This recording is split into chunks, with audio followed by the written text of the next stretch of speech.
Hello everyone. Today I'm excited to be joined by Isabella Villani, industry expert in customer experience. Before we kick off though, I'm just going to run through a little bit of housekeeping. My name is Nicole Sterling and I'm Acquia's marketing director, and I'll also be your moderator for today's webinar. As usual, the webinar is being recorded and we will send all attendees a link to the recording within the next couple of days. Isabella will be taking questions for about 5 to 10 minutes at the end of her presentation. So please feel free to submit any questions you have in the chat box and we'll get to them at the very end. I do also want to mention that I have a few copies of Isabella's book to give away. So if you do get your question answered by Isabella today, you'll be getting one of those delivered to your inbox. Now, if you don't know much about Acquia, I just want to give you a quick introduction to who we are and what we do. Acquia helps businesses transform to meet the ever-changing needs of the digital world. Our digital innovation platform empowers market-leading enterprise organizations such as NBC, NASDAQ, Fox, and Warner Music Group to create integrated digital experiences faster. And the Acquia platform provides open cloud hosting, powerful developer tools, contextualized content delivery, and services and support for Drupal, the open source content management system that unifies content, community, and commerce. Now, over 4,000 organizations rely on Acquia to create new revenue streams, lower costs, and engage audiences more deeply. So if you'd like to learn a little bit more about Acquia, you can do so by visiting acquia.com. So on that note, I'm going to introduce today's speaker. I am joined by Company Director and Chief Customer Officer of Exceed Global, Isabella Villani. Isabella is an industry expert in customer experience, employee engagement, transformation, and omni-channel strategy. She founded Exceed Global 6 years ago and has extensive experience in business optimization, change management, program management, and training. And she's consulted for a number of companies in multiple industries. So with that introduction done, I'm going to hand it over for Isabella to begin. Thank you very much, Nicole. Hi, everyone. As Nicole mentioned, I'm Isabella. My stories today are going to be focused on some of my experience working in transformation in many different organisations within Australia and surrounding countries. A bit about myself, my company is called Exceed Global, and as Nicole mentioned, it's been around for 6 years. We focus on recruitment, consulting and research. We work across a range of industries in different sectors, and we focus a lot in customer experience and from both a people, process and technology perspective. And I'm very excited to be talking today about customer experience to all of Acquia's customers. I want to start this webinar by having a chat around my view of customer experience, and it is more than just CX, it's more than a department within an organisation. It's an enterprise-wide ecosystem. And when we have a look at that ecosystem, it's like any other ecosystem that you can think about. It has a lot of interdependencies, and all of the elements within the ecosystem are really closely aligned and related. Now, if you look at the CX ecosystem, in the centre of our ecosystem is our customers. Now, with that mindset, we put the customers at the centre of everything we do. If we don't have customers within our organisation, we obviously don't have a business, and we're there for our customers. Now, understanding our customers, we then use tools such as customer journey maps. That gives us an understanding of the ecosystem and that experience from their perspective. Then you align it, and it's in the orange box below customers, to optimize and map processes. So if we want to deliver on customer experience, we need to look at what processes are existing, how we can optimize, eliminate them, automate them, or improve them. And then linking all of that customer experience in that journey, we look at training, coaching, and learning development. If we want to deliver on customer experience and have it consistently delivered, we need to look at our people and how can we support our people and make them be able to deliver a great customer experience in a consistent manner and also make them feel empowered. Then mapped around all of this is looking at continuous improvement, which is in the grey on the left. If you look at continuous improvement, we need to be always looking at how we can deliver customer experience better. And that's because there are a variety of reasons. Our environment is changing all the time. Customers' demands are constantly changing, and they're becoming more demanding, and they're expecting a lot more from us. And also we need to think about our competitors and that competitive environment that we exist within. That really impacts our ecosystem. So we're always looking at ways on what we can do things better, more efficiently and faster, and better from a customer perspective and from a financial outcome. And then surrounding this ecosystem, or the heart of our ecosystem, is our customer channels. So we think about what ways do we deliver to our customers. So these channels may be a variety of digital channels as well as face-to-face channels. So when we look at this whole ecosystem and our channels, we look to the bubble on the right in blue, and we talk about ownership. So who owns the customer? Who owns the customer journey for a particular journey? Who owns the processes? At what point of the processes does ownership transfer to someone else? So for my example, working with customers, the most likely times when processes fall over is at that handshake moment when one part of an organisation handovers to another organisation. And therefore there's often, that's when I suppose the walls cave in and we have some collapse and some bad customer experiences. And then around all of that, in the bottom right-hand corner, there's companies like Acquia that deliver this technology. So what is our technology that we're offering to deliver on customer experience? Now you'll see, and it's very purposeful that I've done this, is that I don't put technology in the middle of this diagram. Technology, in my perspective, is merely an enabler. It enables us to deliver on customer experience. And a lot of organisations that I see struggle with CX is because they look at what technology they've got and they decide to deliver a customer experience based on the technology. And they have that mindset of putting technology first instead of the customer first. And the other aspect of the ecosystem is it's pretty easy to throw technology at a solution and think that that's going to solve all the problems without actually thinking about the technology from the perspective of this ecosystem. And what are we doing within that? What are we communicating to our customers? Are we letting staff know about the technology and the benefits it's going to deliver? And have we got the right business processes in place to support this technology that we are purchasing, or even optimizing existing technology? With technology, I have this little concept called shiny ball syndrome, and that is that when there's a business problem, we have this shiny ball, and it's this technology thing, it's going to solve all our problems, and then the fingerprints come on this ball, and it doesn't look as shiny and sexy and new anymore. So it gets sort of tossed to the side until something else comes along. So I really encourage clients to look at what technology they have at the moment and has it been optimized to deliver great CX. And then to the left on the screen, there's a blue circle on the bottom of the screen with operating model. If you're going to deliver great customer experience in this ecosystem, what is the operating model what operating model do you need to have today? And what is that operating model going to look like tomorrow? Now, there's a few factors that impact our operating model. It is all around delivering on customer experience and the channels, but we also need to think about advances we have in how we manage our people, such as remote working strategies, future ways of working, and just that we have a different demographic of people coming through. People are living a lot longer. They are also working a lot longer in their lifetime. So therefore we need to factor that in, as well as these younger digital savvy people that are coming into the workforce, and how do we enable them, and how do we continue to motivate them and to allow them to do a great job and enjoy their role? And that may even be very dissimilar to an older generation. And then if we look in the top left of the screen, we have people.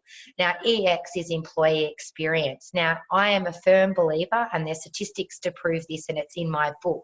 You can't have a great customer experience if you don't have great employee experience. So what does that mean for you as an organisation? And it may be completely different to other organisations and even your competitors.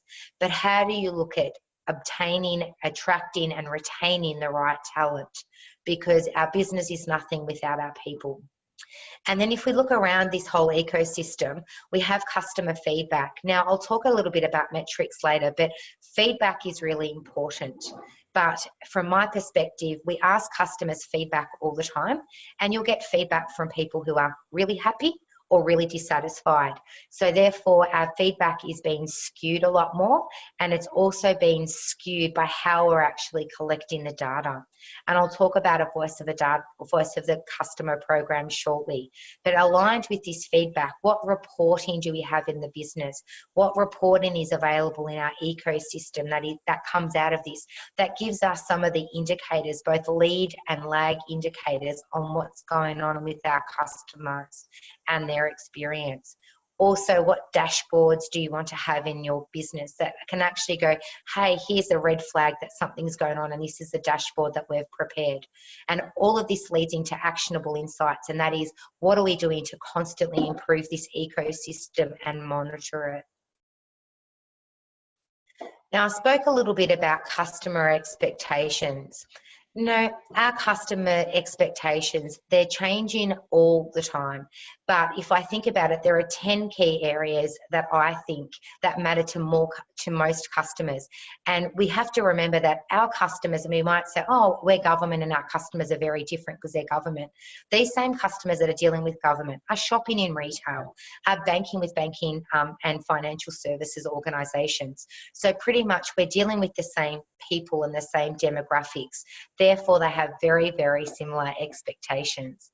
Now, the first one I wanted to chat to you about in the top left corner is around personalisation. Customers are expecting a personalised customer experience now. They know you have a lot of data about them and you're collecting it all the time. So from their perspective, you know a lot about me.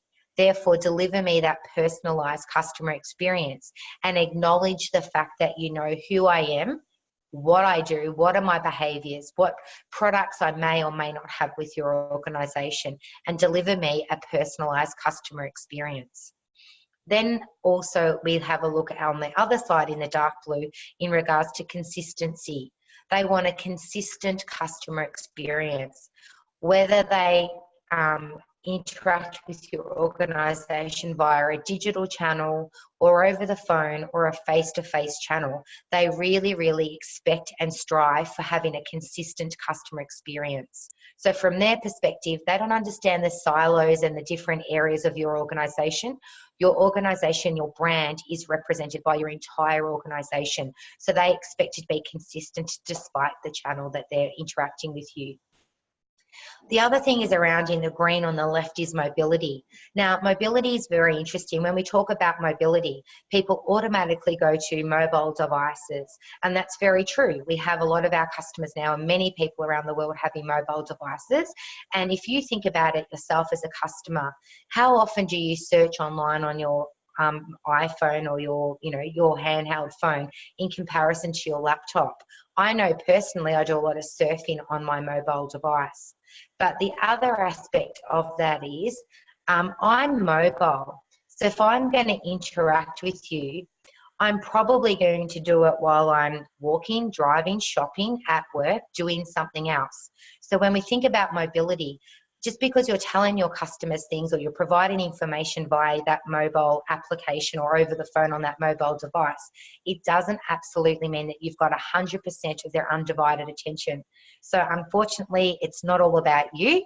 So therefore, you can't assume that they're going to remember everything you've told them. So you just need to factor it in that they may need an email or a text follow-up or some other information provided them that consolidates or summarises their interaction with you on that mobile device. Then the other aspect in the green on the right is timeliness. People expect this customer experience to be delivered in a timely manner when it suits them. And when we talk about timeliness, we don't just talk about how long an interaction is. We also talk about the whole journey or that whole process for them. How long does it take? So I'm sure you all have been on the phone where you've been on hold for about 5 seconds or 10 seconds. And if anyone asks you, go, oh my, I've been on the phone for 2 minutes, and it just feels like forever. So their perception is their reality. And you can see some organisations leveraging timeliness or looking at it using concepts such as time warping. So time warping is a way of actually making the person, for example, feel that they're not waiting as long. So a lot of organisations in, say, waiting areas in a physical location are using different time warping techniques. And that may be distractions such as televisions or music or relevant information or signage around the place. It also might be that you get them to do a task that is relevant for them at that part of the interaction while they're waiting. So it saves them time when they're actually, in front of a person. And the other thing is around comfort. Like, I don't know if any of you have been sitting in a really uncomfortable chair in a waiting room. The time seems a lot more than if you're in a more comfortable environment. Then we look at sociability in yellow on the left-hand side. We are social beings, whether we do it face-to-face or in a digital manner. We love to be social. Therefore, they expect you to be social too. But in that mindset, if you're social, you're in their space. Therefore, they want whatever information you provide to them in a social media environment to be something that's really relevant to them and not a distraction to them. The other aspect that they like our customers are expecting now is empowerment. And they like to be empowered to make decisions. So we've seen a big shift. Many, many years ago, we were very trustworthy of organisations. Therefore, if our bank manager said this is the perfect home loan for us, we would not even ask about their other loan products within that bank, let alone shop anywhere else. But now we want to be empowered to make decisions and make informed decisions.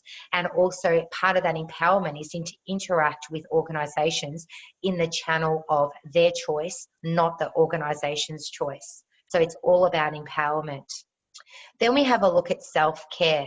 People don't mind doing things themselves. So if I want to self-serve or pay a bill online using an automated application, that's absolutely fine. However, I will do my self-care on whatever channel I would like to do it in.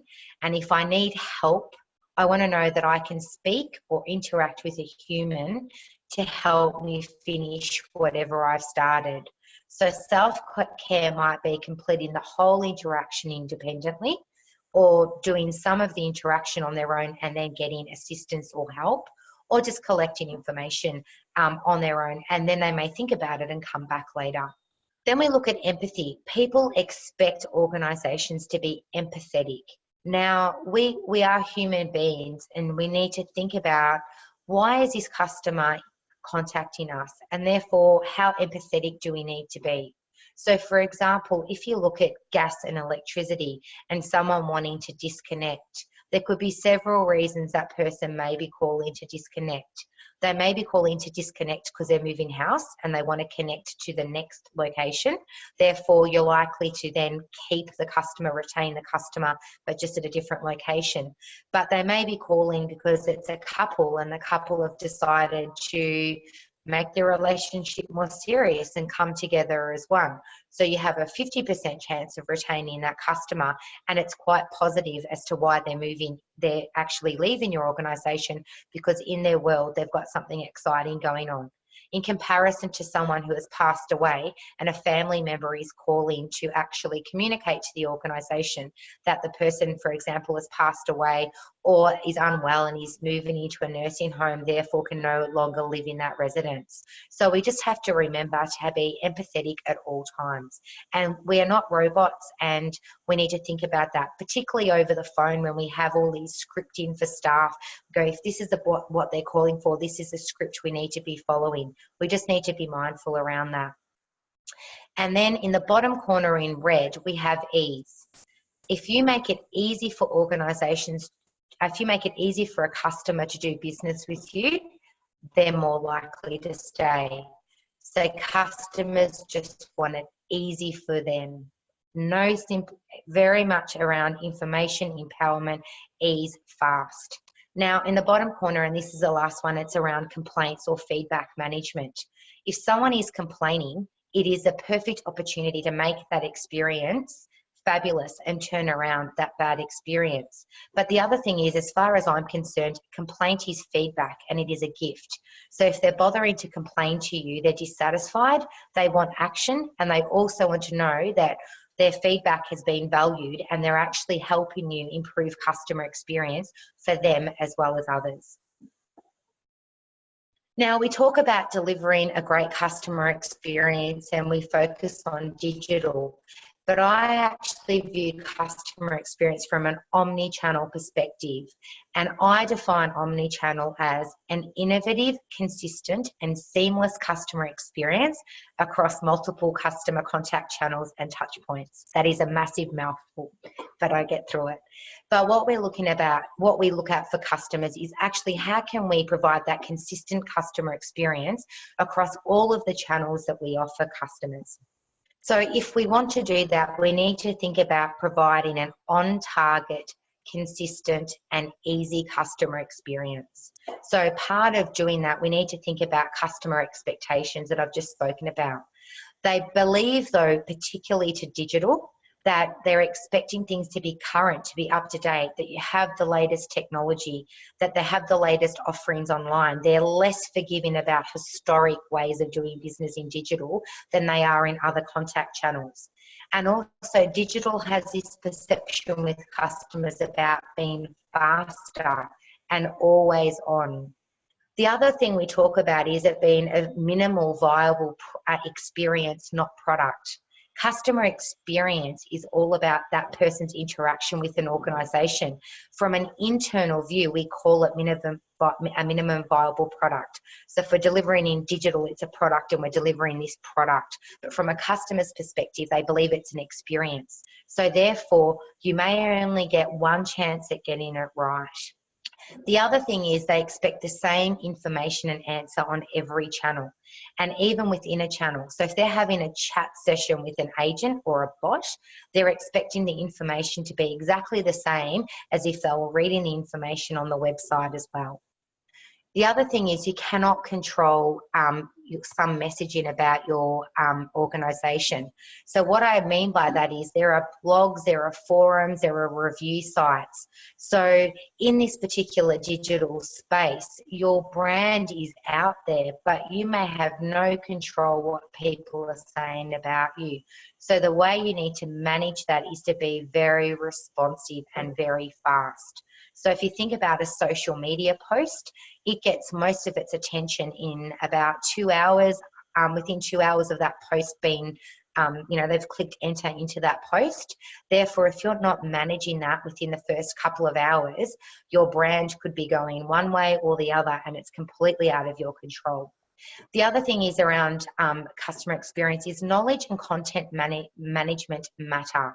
So if you're delivering an omni-channel customer experience, you need to have centralized knowledge management for your staff. So it doesn't matter what channel they're supporting, it's consistent.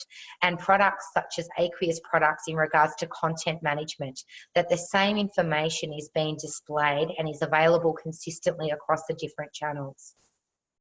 And the other thing is digital doesn't mean impersonal as well. So we think about, oh, we're all going to move to digital and we're going to go digital.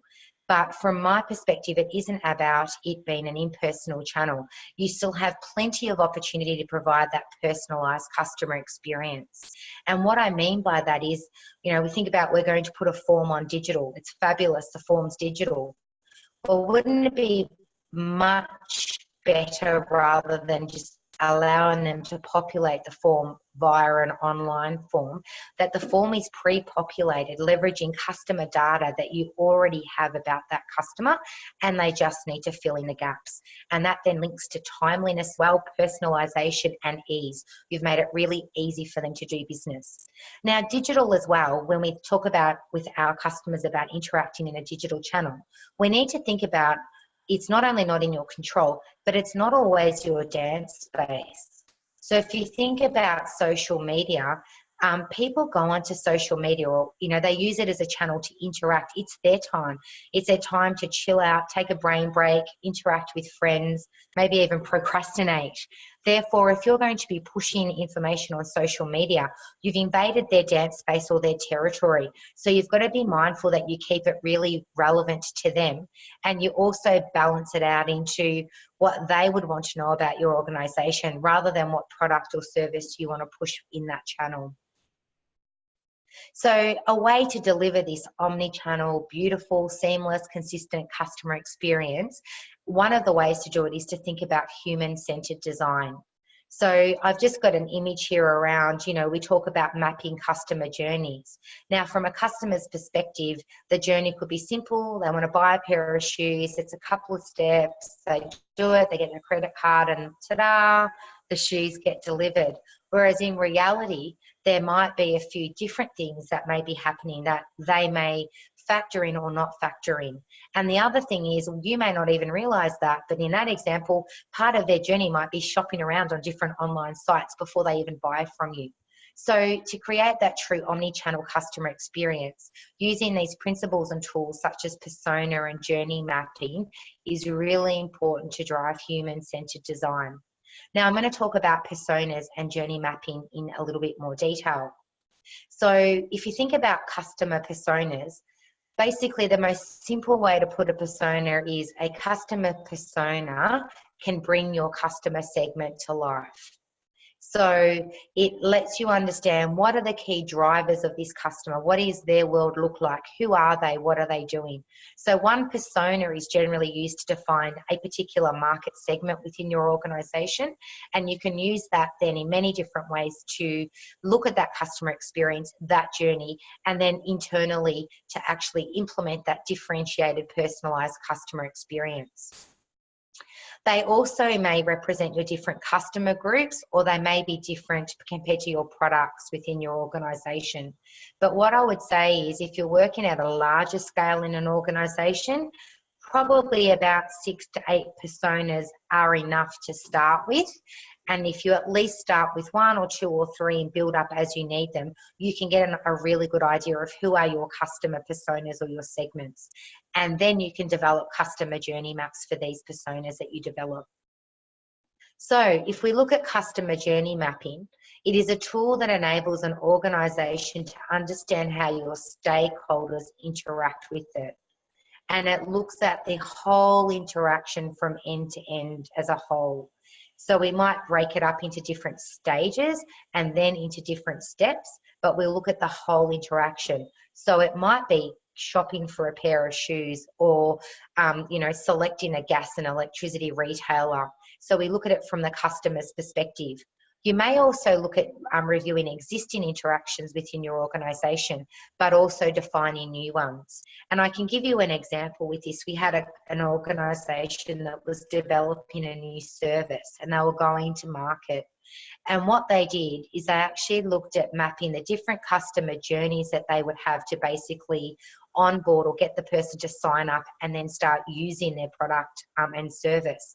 And that we looked at mapping it by the different stakeholder groups, and then we looked at it by each of the journeys and each of the stakeholders and how they interacted with each other. So in this particular example, it was a building and an electricity tool. So our stakeholders were the builders up front, then it was the customers who were going to be moving into that particular location, and then it was also the energy retailer itself, and as well as that, the energy distributor who was actually going to be providing the energy. And we mapped the different interactions for this for these particular journeys from each of those. And what we did along the way is we mapped the steps, the experiences, and the emotions of each of the different stakeholders in the journey.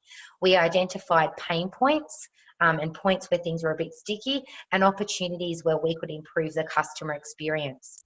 But it always describes the interaction from the customer's point of view. So when we look at that and we look at customer journey mapping, we actually even start the journey by saying, from the customer's perspective, what is the journey going to be? So if we have a look at the key components of a journey map, we think about what persona. Now, ironically, when we do these engagements with clients, what causes the biggest, suppose not gripe, the biggest discussion, debate internally isn't so much about, you know, the persona, where they live, how old they are, or anything else. The biggest debate we have is the photo, is what does that persona actually look like when we bring it to life? And we may be developing a persona such as Jenny, who's a 35-year-old mum with 2 kids and a husband, and we'll spend more time deciding what Jenny actually looks like than actually the persona itself. But that makes it fun and it brings it to life. So part of your journey map is knowing who is the persona that you're mapping for. And to put it really simply, if you think about a persona, let's look about traveling. Now, if you think about Isabella, she is an author. She travels frequently on speaker engagements all around the world. My expectation and my journey in regards to checking in, getting on the plane, grabbing my luggage would be very different than John and Betty, who are grey nomads, who are skiing, they're spending their kids' inheritance, and they're travelling all around the world. I'm going to be, for example, potentially far more sensitive about flight times, delays. I will understand the process a lot more and what I need to do on this journey because I do it all the time, so it's second nature to me, rather than John and Betty, who have gone on their first overseas trip and they've never left Australia and they've only flown a couple of times into interstate trips. Now, when we look at the title, we think about the title or the name of that journey from their perspective. So Isabella's flying to Sydney, for example. Not she's booking a trip and the customer or anything like that. It's always from the customer's perspective of there. And the description is exactly the same. Isabella's got a speaker engagement in Sydney. She needs to book flights and accommodation, and she needs to get to the airport on time because she needs to be on stage at 12 o'clock for her session. So that description is written from that persona's perspective. Then we break up the steps along the way, and we can break up the steps from as high level or as detailed as you want.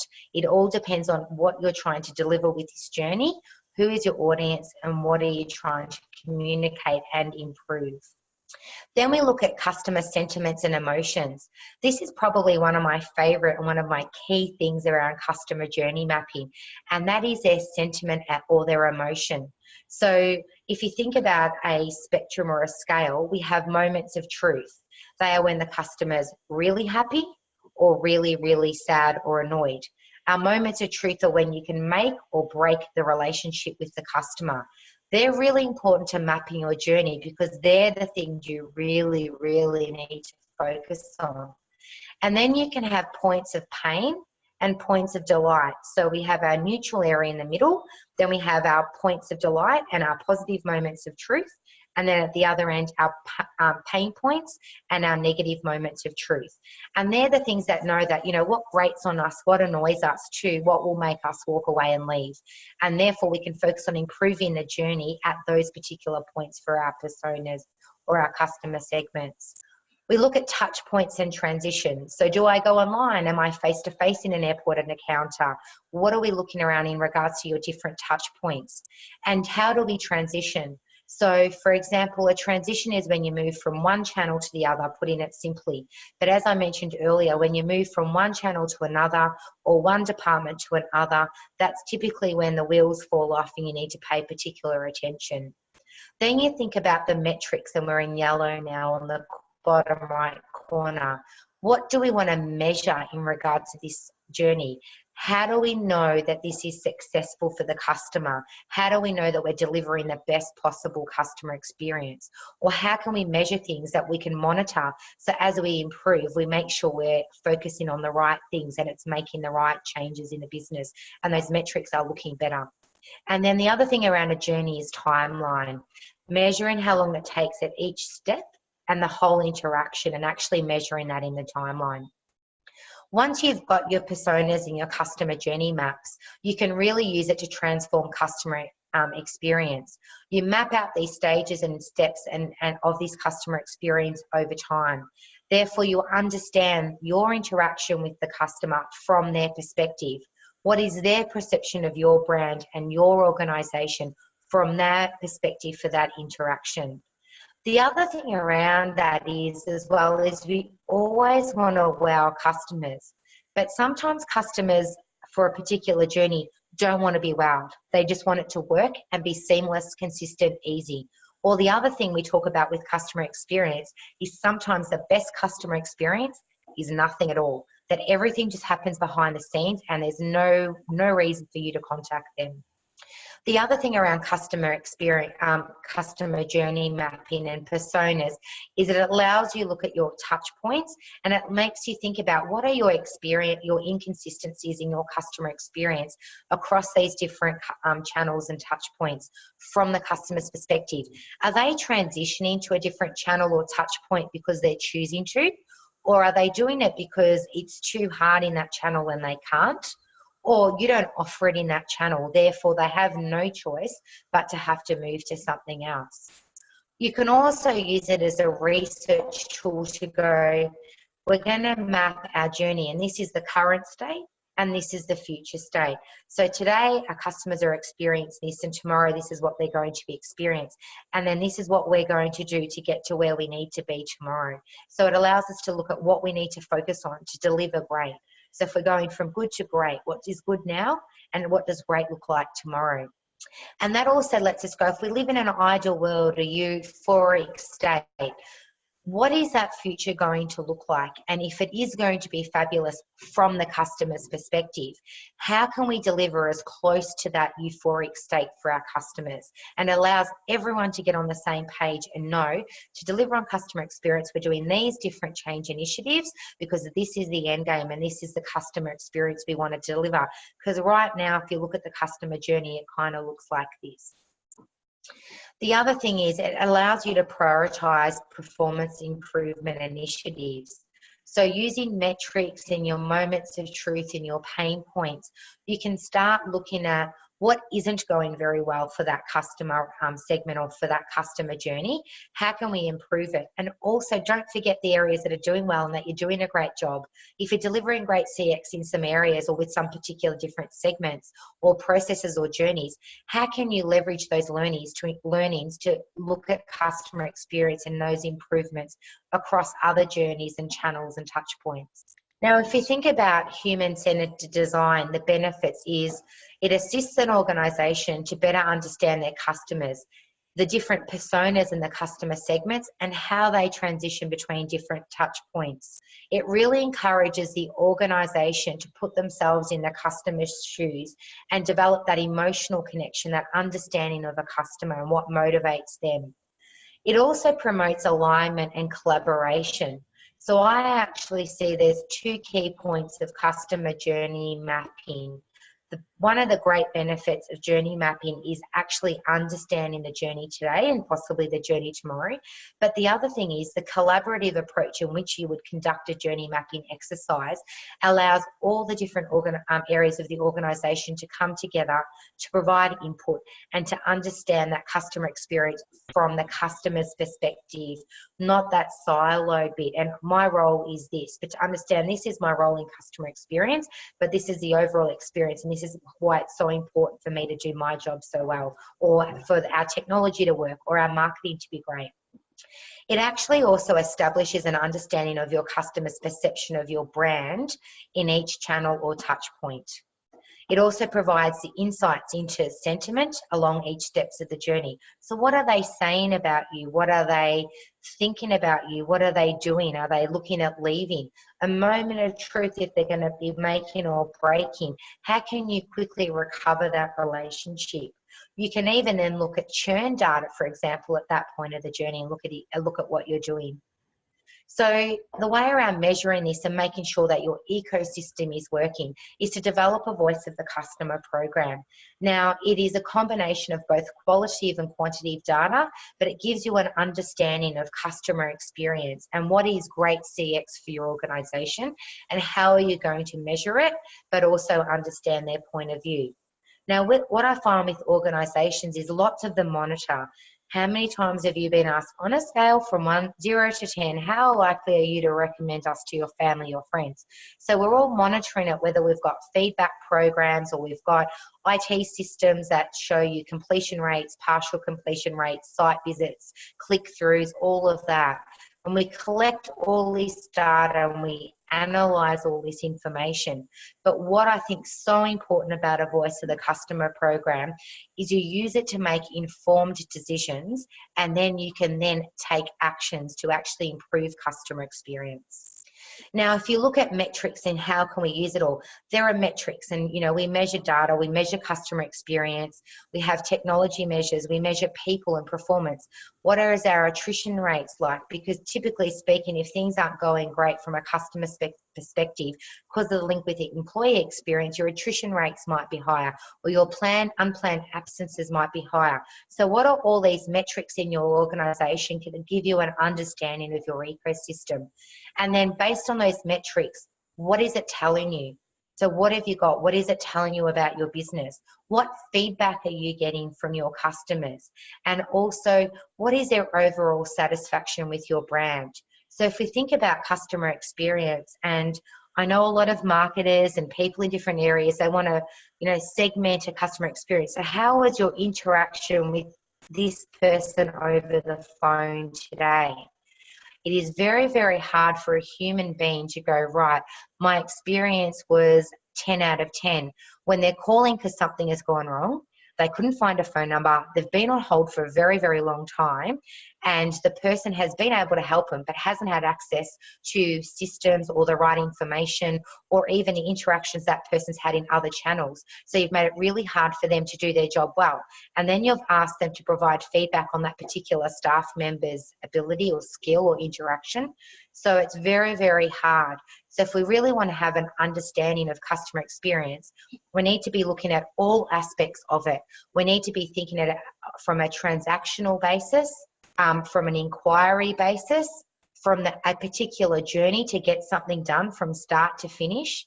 And a really good example of that is if you think about a customer journey. So for example, I've just bought a new fridge. A lot of people, if you think about the internal perspective of it, their belief of the journey is that journey ends when the customer pays on their credit card and walks out of their store. But in actual fact, the journey from the customer's experience is, I've started shopping for the fridge, I've then walked into the store, I've bought the fridge, for example, face to face, but then the journey for them doesn't end until their fridge is delivered and it works, it's in the spot in the kitchen and they've flicked on the switch. So really understanding the end-to-end journey. And that then poses as an interesting perspective or a challenge for organisations, because that delivery driver is representing your brand. Therefore, if they scratch the fridge, dent the fridge, don't show up on time, it's impacting the customer experience of that organisation, that store's brand. They don't really care or understand that it's been outsourced to a delivery company and it's a different organisation. They see the whole journey, the whole experience as your brand. And therefore, that is a reputational risk or opportunity for you to think about really delivering on great customer experience and understanding what's important, those moments of truth that will make or break a relationship, and getting it right so you strengthen your relationship with your customers. So just in conclusion, if we want to think about some tips and tricks for making it all work and taking your brand into the digital marketplace, the main thing is being responsive. Be responsive to what your customers are saying, thinking, and feeling, and not just in your digital channel, but their whole perception of your brand and how you can apply it in the digital marketplace. Then design the experience by walking in your customer's shoes and design it from their perspective, not yours. And this is a really key point, because lots of organisations, they tell me, we're going digital, help us, go digital. And we do a lot of consulting engagements around it all. And one of the things we're looking at when we look at customer journey mapping is we put together a roadmap on to deliver great CX. Here are some of the improvements you need to think about. And then technology grabs it and goes, excellent, we're doing agile, we're going to be running things in sprints, and we're going to be doing all of these changes in a sprint, and we're going to be implementing it in sprints, so they'll get incremental increases. Well, I always say take a step back. Does that make sense what you're doing from a customer's perspective? You may only have one chance at it. And I know that I've done some research with an organisation, and their customers were really annoyed that the digital app kept changing, because just when they got the hang of it, something else happened, or they logged in and it was new. And they found it really annoying, particularly when they were in a hurry. And for regular transactions, they just wanted to be able to know what to expect. And this was in banking, so it was their money. They wanted to be sure that they were, you know, transacting out of the right account or doing the right thing online, and things were working. So just think about designing it from your customer's perspective. Also being consistent. Leverage your knowledge and content management systems to provide that seamless customer experience. Make sure you map your process. Make sure you train your staff so they can provide that, and they're aware of the processes, and they have work instructions, and they're provided that coaching and that support to understand that they are delivering that great, consistent customer experience. The other thing is make sure that you meet their expectations. Faster, personalised, current, but most of all, make sure it's easy for you, easy for them to do business with your organisation. And the other thing is, don't forget the human element. Digital doesn't mean impersonal. They may want to interact with a human being if they get complex, emotional, or they're just not sure. So make sure it's available to them and it's seamless, whether it be via chat or they can pick up the phone and switch channels. Make sure that they can reach that human in a channel of their choice. So if you can deliver this fabulous customer experience via digital or any other channel, I think that you can make an impressive impact in customers, and it'll be a positive impact to your brand. Now, that's it for my presentation, and we'll move to questions shortly. If you'd like some more information about some of the topics I've discussed today, in Good to Great CX, there's a lot of the themes I've mentioned. There's a whole chapter on expectations and journey mapping. There's another chapter on understanding your customer segments and personas. So you can grab them online on the website, and I've offered it as a discount for all your attendees. So if you can log in for a limited time, you can get that. And if you want more than 10 copies, there's another discount. And I'm very excited to announce, this is my first public announcement, that Transform Customer Experience, which is my second book, will be available in February next year, and it'll be available in bookshops as well as in ebook format. Now, if you have any questions about what I've discussed, or you want to chat to me more about CX, I would love to speak to you. So I've attached all of my contact details so you can stay connected. I also put out a newsletter monthly with the latest trends on CX, some training, but also my opinions on things that are happening in the marketplace, where I see the future of CX going. So if you want to stay connected, then please feel free to reach out to me or subscribe to our newsletter. Thanks a lot. Now I will hand you back to Nicole. Lovely. Thank you so much, Isabella. No problem. We have a ton of questions here. Oh, so wow. Excited. It's that means people are listening. Yeah, definitely. Oh, listening a lot, which is really good. I am conscious of time though, so we will finish at 3 o'clock on the dot. So if you want to hang out and continue on Q&A, I just want to reassure you we will not go over time. So first question I've got here from Richard. Which experience should be redesigned first, EX, CX, or should they just happen together?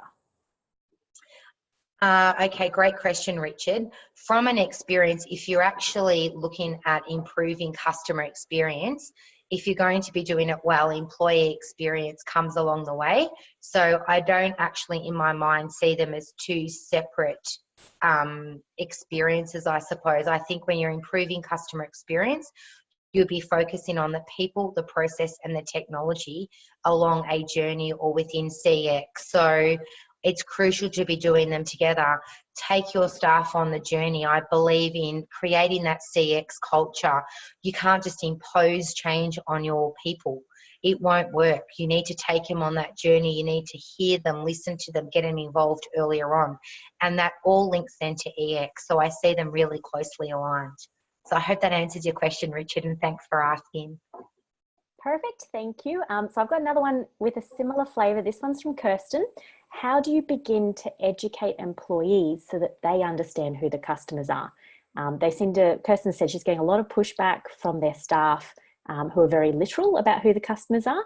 And she's just wanting to know, how does she get them involved? How do they start Yeah, thinking sure. about them as, as partners, as customers? Yeah, I know we're short for time. You've got my contact details, so you can contact me. But a few key things that I think is really important is, you know how I spoke to you earlier about personas. A great way for people to understand your customers is, one thing is to bring your personas to life. So I've done training in organisations where we've done things like we've got models dress up at these personas. We've got life-size cutouts of these personas. And when we develop training, we actually go, if you're working on this persona, like we did it for banking, and it was like a Bob the Builder persona because it was representing their small business segment, then we'd say, right, with this particular persona, he's going to be contacting you after hours because he's going to be on the tools during the day, and if he's calling you during the day, he's on a website. So we actually started using their names and also thinking about who they are and customizing training and communications and products to them. So here we've launched a new product. This product would be really relevant for these personas because, and actually make it relevant.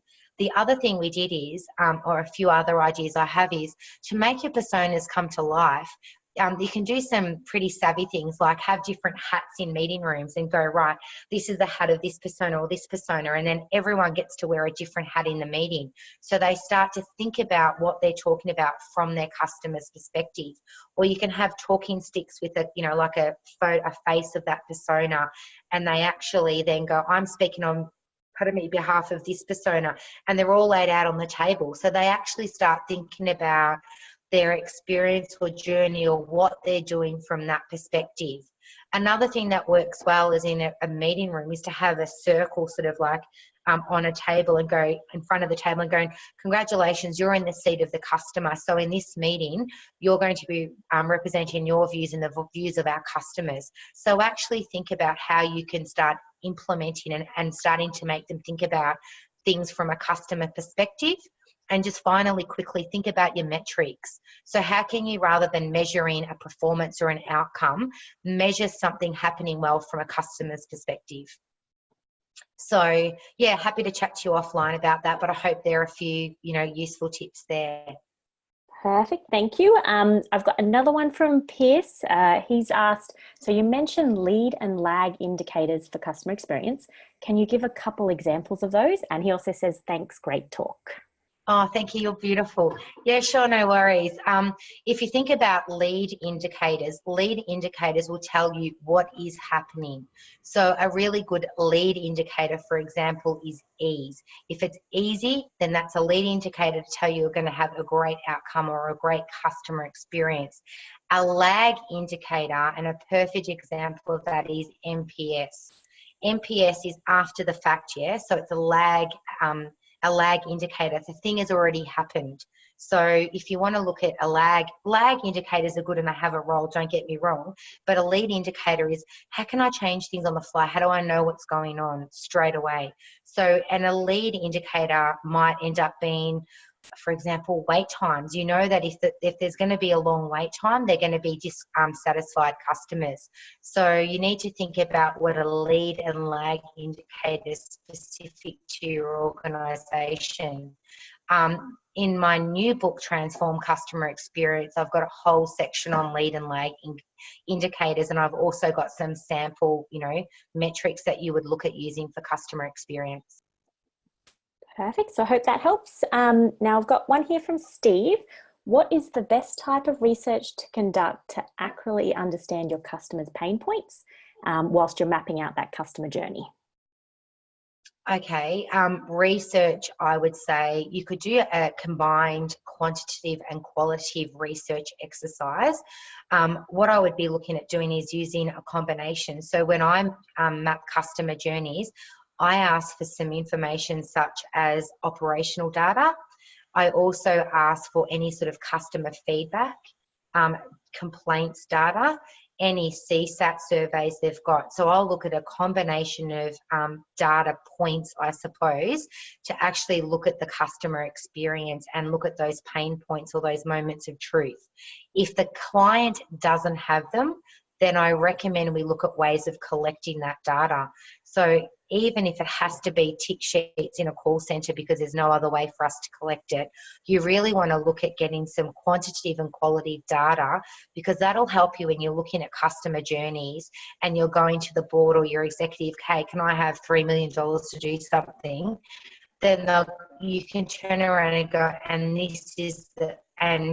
this is what the impact is to the customer experience, and this is leading, for example, people leaving our organisation, and therefore we're struggling to retain our customers. And we find that of X number of people who complain at this point in time or provide us an NPS score of 0 to 3 at this point for this particular interaction, leave us. So you would use a sort of a range of measures to look at those different points of the journey.